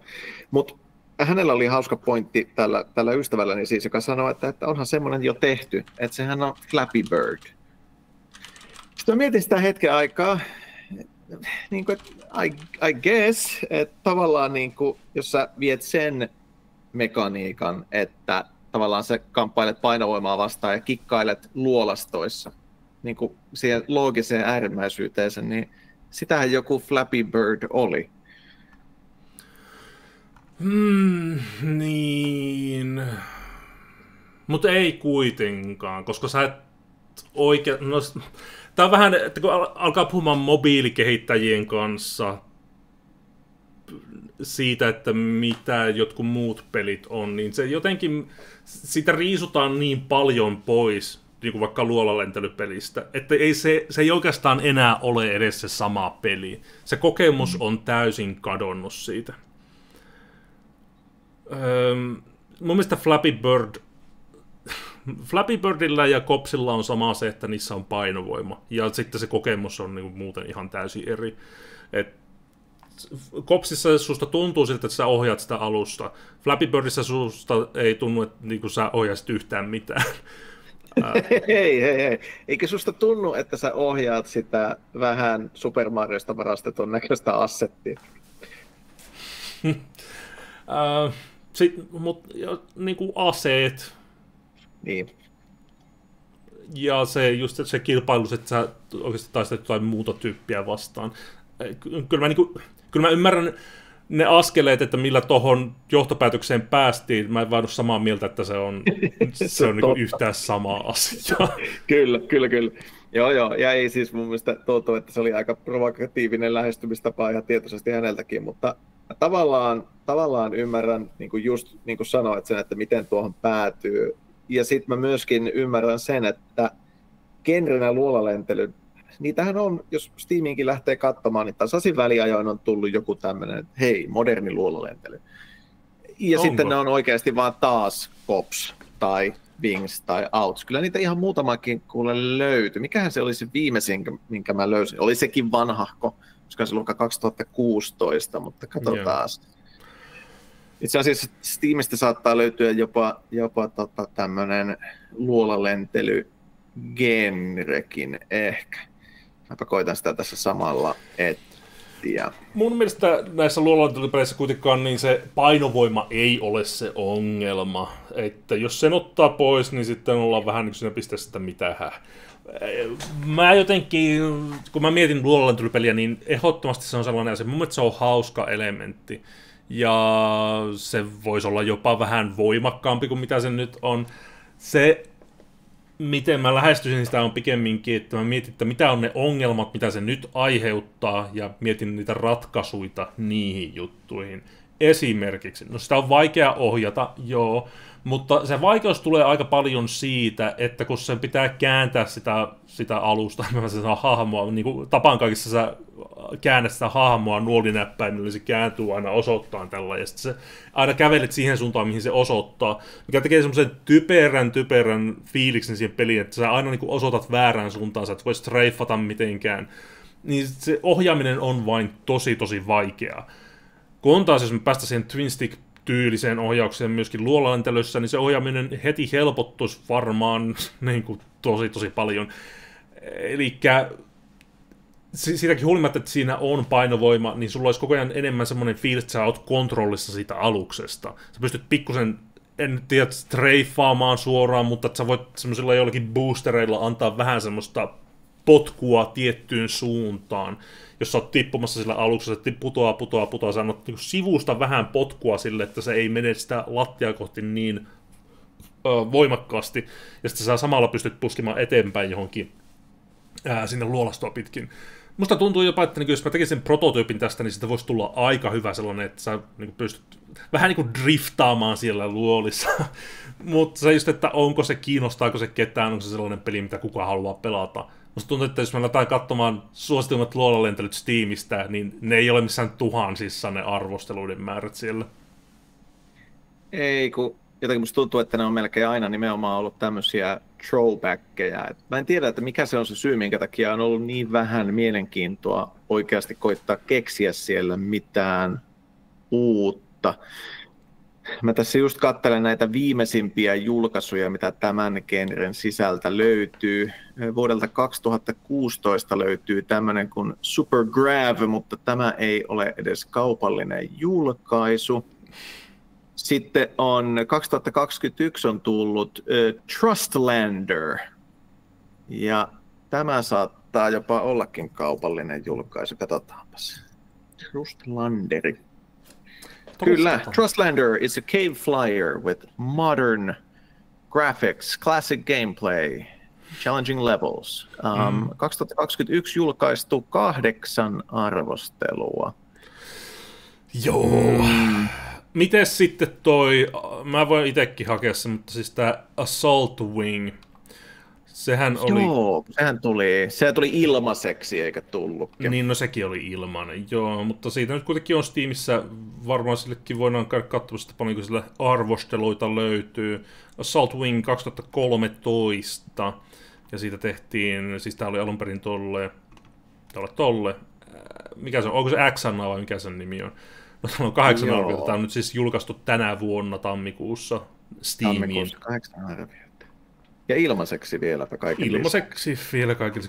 Ja ei nämä ole kaikki hyviä arvioita. Että siis tulee vähän semmoinen, että sä sanoit, että kukaan ei keksi mitään uutta. No, nakkaas joku, ei tarvitse olla edes hyvä idea, mutta nakkaa joku uusi idea luolalentelyyn, koska se ei voi olla mikään, että rakennetaan baseja, koska sitä on jo. Se ei voi olla mikään, että on joku uusi ase, koska ei ne tee sitä pelistä kiinnostavaa. Se pitää olla joku, mikä on oikeasti siinä core gameplayssä, mikä tekee sitä erilaisen kuin nämä kaikki muut. Jos mulla olisi vastaus siihen kysymykseen, mä todennäköisesti kehittäisin sitä peliä parasta aikaa. Oikeasti? Kehittäisitkö? Koska musta tuntuu, että jos minulla olisi se vastaus, musta jotenkin tuntuu. Musta tuntuu, että vaikka se olisikin se vastaus, niin ei siitä tulisi, en mä olisi tekemässä sitä peliä. Se olisi sellainen, että siitä tulisi erilainen, mutta ei se kiinnosta ketään. No, mutta sitä mä tarkoitan. Eli siis mulla on semmoinen pelko tästä koko genrestä, että entä jos tämä idea ei vaan enää ole hyvä? Mä en usko sitä yhtään. Mä luulen, että jos tämän pelin tekisi niin kuin mä näen sen mielessäni, niin mä voisin tykätä sitä tosi paljon. Se saattaisi olla yksi mun suosikkipelejä jopa. Mä katson tässä tätä tämmöistä peliä kuin Gravitar Recharged, eli Gravitarhan on ollut aivan näitä, ymmärtääkseni aivan ensimmäisiä luolalentelyitä, ei ole kotimainen enää, mutta on semmoinen kerta kaikkiaan kanta-isä tälle genrelle. Joo. Ja siitä on näköjään tehty tällainen remake vastikään. The cult classic Gravitar has been recharged. Ja tämä on tullut 2022 ulos ja tälläkin on 29 arvostelua. Mä avasin tämän toivoen, että mä näkisin, että tämä on joku suuri kuninkaan paluu, mutta ei edes tämä. Tässä, mun mielestä nämä kontrollit on huonot. Tässäkin näketään sama juttu, että se aina osoittaa siihen suuntaan, mihin se niin kuin ampuu ja liikkuu. Se ei vaan toimi. Se on liian kankea ja köykäinen nykypelaajalle, joka odottaa, että se pitää olla sellainen responsiivinen ja kaikki tapahtuu niin kuin just sillä. Tää ei vaan... Okay. Siis mä oon samaa mieltä. Mä en voi lakata ihmettelemästä sitä, että minkä takia kaikki päätyy kuitenkin aina sitten lopulta kokeilemaan sitä samaa. No ehkä ihmisillä Onko se ei just vain se... tule ideoita. Ne ei vaan ajattele sitä tarpeeksi pitkälle. Se on sillä, että me on pelannut tällaista peliä ja mä teen sen saman pelin ja se on se, mihin se ajatusprosessi päättyy. Täytyy muuten sanoa, näyttää edelleen kontrollit täysin samalta, eli tämä ei korjaa sitä core-ongelmaa, mutta löysin myöskin yhden modernin, joka on aivan suunnattoman hienon näköinen. Tämähän kannattaa suottaa näytille, tällainen kuin Pilots of Darsalon, eli D-A-R-S, Alon. Joo, no siinä on taas... Mahtavan näköinen. Darsalon, joo, katsotaan. Tää on hauskan näköinen kyllä kieltämättä. Joo, tässä on tämmöinen jotenkin niin kuin yhtä aikaa tämmöinen Commodore ja sitten toisaalta tämmöinen melkein niin kuin 16-bittinen luukki. Ja sitten noita 3D-assetteja. Ja tämä on peräti, näyttäisi olevan yksin peli. Eli tämä on tämmöinen, missä kuljetetaan jotain esineitä ympäriinsä. Mutta ei tämäkään enää kotimainen edustaja tässä kentässä. Se on hieno, mutta ei näytä hauskalta. Mutta kontrollit edelleen ihan sama. Ja vielä enemmän siinä on se vika, että se ei näytä hauskalta. Musta tuntuu, että jos mä pelaisin niin mulla olisi koko ajan sellainen olo, että miten? Mitä pitäisi tehdä?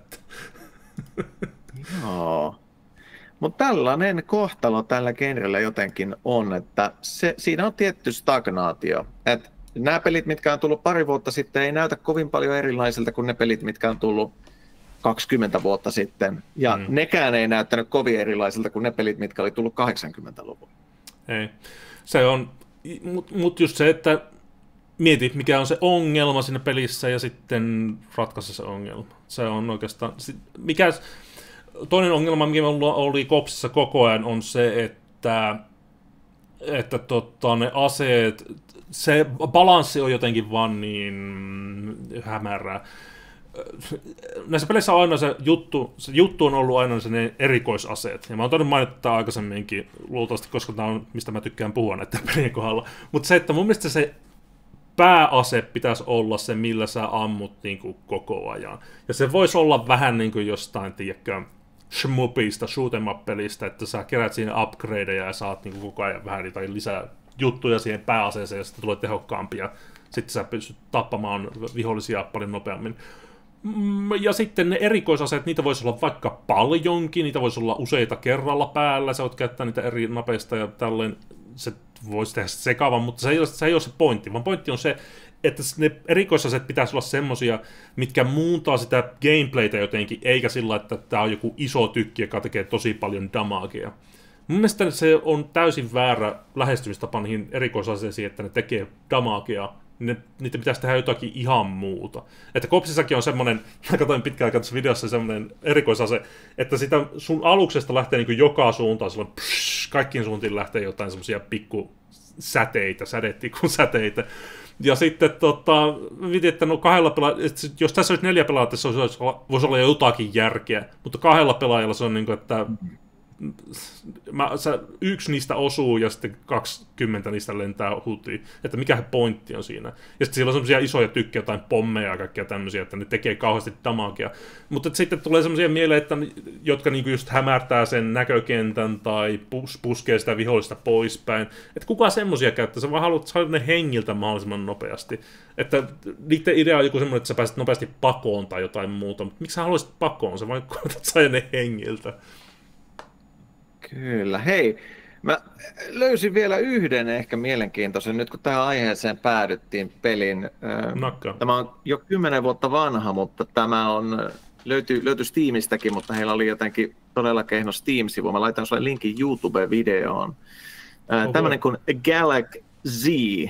Ja tässähän näyttää homma menevän niin, että tässä kontrollit on juuri niin kuin sinä kuvailit, eli ampuminen ja liikkuminen on vapautettu toisistaan. Ja sitten tämä on myöskin merkittävästi nopeatempoisempi kuin nuo aikaisemmat luolalentelyt, mitä ollaan katsottu.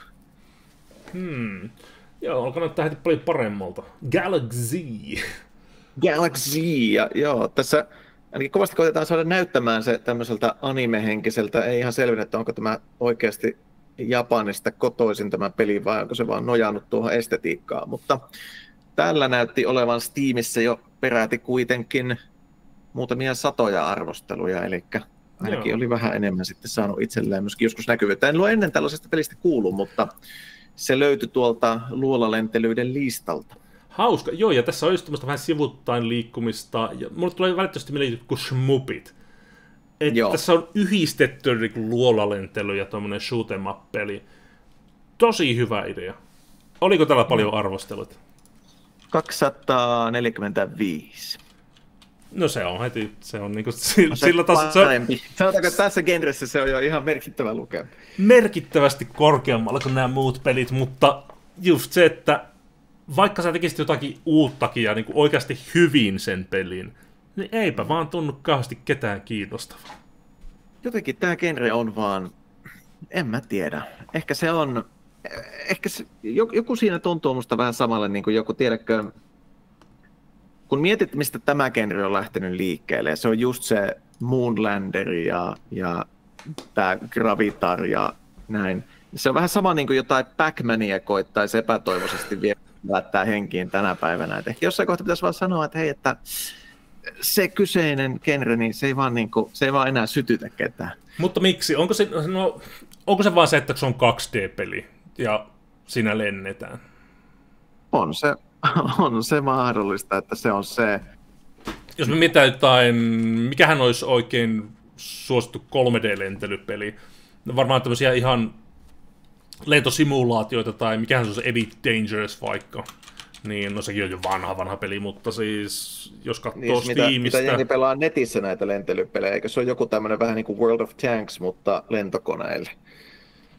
Niin, siis Elite Dangerous vai? Ei, kun mun mielestä tämmöinen enemmän niin kuin toiseen maailmansotaan osuu. Joo, mutta siis just niin kuin Elite Dangerous, niin täällähän on jo single player, täällä on 72 000 arviota Steamissa. Että sitten ehkä se vaan pitäisi olla 3D:nä ja jotakin. Se menee vähemmän, se menee sitä arcade-osastolta sitten alkaa lähteä enemmän tommoseen oikeasti kokemuspeliin. Jep. Sitähän se on, sitä se ihmiset haluaa. Ne haluaa olla siellä itse siellä ohjaamossa. Ja ne se on vähän, että jos sä laitat pelaajan sinne ohjaamoon, niin sekin taas niinku, se ei ole enää oikein luolalentely sen jälkeen. Tai sitten periaatteessa, jos pelaaja on siellä ohjaamossa ja se on luolalentely, niin silloinhan se on niinku Descent ja nämä pelit taas. No se mulle tuli mieleen kanssa, että mitäpä jos olisi semmoinen Descentti. Mikäs se oli se muuten se peli, missä mentiin semmoisilla, en mä muista oliko ne kääpiöitä, mutta ne oli jotain tämmöisiä kaivosmiehiä, joilla mennään kaivosta alaspäin, sellainen co-op monipelipeli. Ne on minun mielestä ihan kirjaimellisia kääpiöitä. Se on siis tämä Deep Rock Galactic ehkä? Deep Rock Galactic, niin onkin. Mitä jos olisi sellainen peli, just sellainen peli, se on sama action ja sama kaikki, mutta se olisi vaan tämmöinen Six Degrees of Freedom-tyylinen Descent-klooni. Se ei ole ollenkaan huonompi ajatus. Kyllä mä voisin nähdä sen toimivan. Tai jos ei halua tehdä Gustafia, niin ehkä se voisi olla sellainen, me vastikään kokeiltiin Terminal Velocitya pitkästä aikaa. Siinähän sitä alusta ei saa käännettyä mitenkään sivuttain. Joo, mutta se vaan toimii. Se vaan toimii. Siinä on otettu rolli pois siitä kokonaan, että sä pystyt pitchaamaan ja mikä se on se,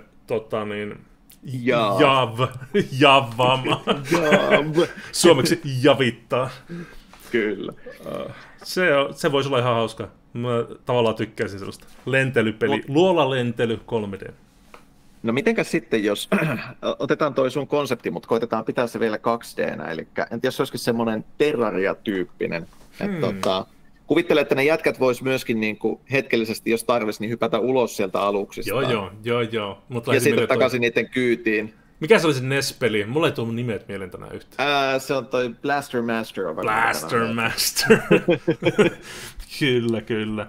Niin olisikin. Siinä olisi, mä tykkäsin semmoisesta kyllä. Sitten siinä tehtäisiin jotain semmoista kaivoshommaa, että siellä kerättäisiin jotain mineraaleja ja aarteita kavereiden kanssa siellä tunneleissa. Joo.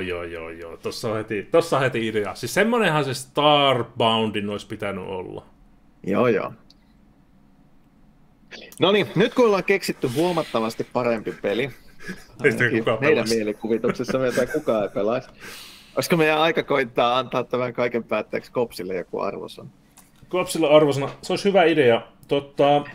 Tällä hetkellähän meillä on S-rankissa ei ole yhtään lentelypeliä. A-rankista meillä löytyy Wings ja Tunnels of the Underworld. Ja siellä on myöskin kaikkea muuta hauskaa, niin kuin Moposta, Tapan kaikki, Assault Trooper ja niin edelleen. Meneekö Kops samaan kategoriaan, niin me nyt ainakaan... Kopsissa kuitenkin, jos me otan miettimään, että mitä noissa peleissä on semmoista, mitä tässä ei ole. Tästä pelistähän puuttuu tavallaan sellainen kaivaminen, basin rakentaminen. Ja tässä ei myöskään ole ihan niin paljon muistaakseni niitä asetuksia. Tämä on vähän kuitenkin sellainen siistitty versio, Apple-versio tollasesta luolalentelypelistä. Se on ainakin niin kuin huomattavasti suoraviivaisempi. Ja mä jotenkin omassa mielessäni heti miinustan pisteitä sen takia, että siitä puuttuu se. Vaikka se onkin semmoinen vähän emergentti pelityyli, niin että siitä puuttuu se rakentelu, mikä taas mun muistoissa on yksi niitä kaikista tärkeimpiä ominaisuuksia näille peleille itsellä. Niin se on sitä lelumaisuutta siihen. Joo, se on sitä lelumaisuutta. Kyllä. Kyllä se, niin, en mä voi sitä kovin paljon sen kauemmaksi toisaalta laittaa, koska niin kuin sanoin, niin melkein sama pelihän kaikki ne luolalentelyt on. Jep, ja me ei siis oikeastaan mainittu tuossa, ei puhuttu musiikista vielä mitään, nehän on tällaisen Erkki Turusen tekemiä. Mun mielestä tosi makoisa soundtrack myöskin tässä. Joo. Suomalaiset on aina taitanut sen, ja tässäkin huomataan, että Turunen on tehnyt huikein hyvää työtä. Joo, mä en tiedä, menetikö sä häntä yhtään metsästä, löytyykö hänen myöhemmistä edesottamuksistaan mitään tietoa? No en ehtinyt enkä löytänyt, mutta voidaanhan sitä tässä samalla tehdä. Joo, mä yritin sitten vähän katsoa, mutta en minäkään, en löytänyt hänen nimellään ainakaan sitten lisää enää. Joo, YouTubestahan löytyy jotain niin tällaisia, täällä on tämmöinen Jarkko Honkanen Official, missä on muutamia Pohjolan kevät, muistaisin, vielä soi kitarani Erkki Turusen ilmeisesti tekemiä kappaleita tai jotain muuta vastaavaa, mutta siis onko tämäkin sitten vain niin onko nimi niin yleinen, että voi olla, että sitten ei ole kyseessä sama henkilö myöskään, että tässä tällainen Jetrollahan on tämmöinen niin kuin suomalaisen pelin kehittäjä kirous, että hänellä on niin epätyypillinen nimi, että hänen edesottamuksia on hyvin helppo seurata. Sanon jo katsomatta, löytyykö Boominetistä jotain Erkki Turusen säveltämien soittoääniä, mutta no ei ole tuntunut löytyvän. Voi olla, että se on sitten vain. On vain tehnyt tähän peliin tai joihinkin näihin Taatin teoksiin, ja se oli siinä. Joo. No, sinne meni B-rankkiin Kopsi. Tähän me tehdään. Mulla jäi vähän mietityttää, että tuleeko matsilla hommattua numpadia, että päästään pelaamaan Free Combatia. No, selvästikin ensimmäisenä pitää hankkia niin stabiilimpi verkkoyhteys. Minä olen hieman katkera tästä pätkimisestä. Huomioida sen, että maksan mielestäni aika merkittävää summaa siitä, että minulle tulisi tänne niin leveää letkua kuin vaan voi tulla tänne asumukseen. No joo, niin. On kyllä vähän outoa niin kuin ylipäätänsä, että Suomessa tuommoista voi olla. No kyllä, pikkusen alkaa tympimään, mutta se on joko numpadi, kyllä minulla itse asiassa varmaan ihan täysimittaisia näppäimistöjäkin löytyisi, kun tuolta kaivasin vaan vähän laatikoita, niin kyllä me sitä Free Combatia vielä pelaamaan päästä. No, se on hyvä. Huojentaa mieltä, että se ei ole jäänyt. Mutta siis minun odotukset on valtavat sen pelin suhteen, koska sä et ole koskaan ennen halunnut mitään minun pelaavan näin kovasti. Se täytyy olla uskomaton peli. Se on uskomaton peli. Sitten on täällä muutamia vielä, mitä me harvittaa ennenkin se meidän, pelattiin sitä kirottua Blurtsista, joka sitten kadonnut episodi on kyllä kanssa. Se on hirveä tragedia, että sitä ei ole saatavilla. Musta tuntuu, että meidän pitää tuottaa se uusiksi joskus, mutta siitä ei ole vielä tarpeeksi pitkä aika. Joo, siis ainoa tietenkin syy, minkä takia se olisi hauska tehdä ensi viikonloppuna, on se, että ensi viikonloppuna on Halloween.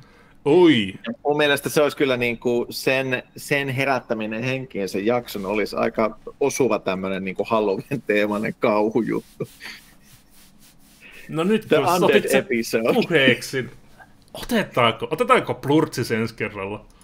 Otetaan se uusiksi, se ilottu Plurtsi. No niin, näillä sanoilla, näihin sanoihin, näihin tunnelmiin. Ensi kerrasta palataan. Tämä oli tässä tämän viikon jakso ja Plurtsista sitten Halloweenina. Ei muuta kuin jäädä sitä odottelemaan.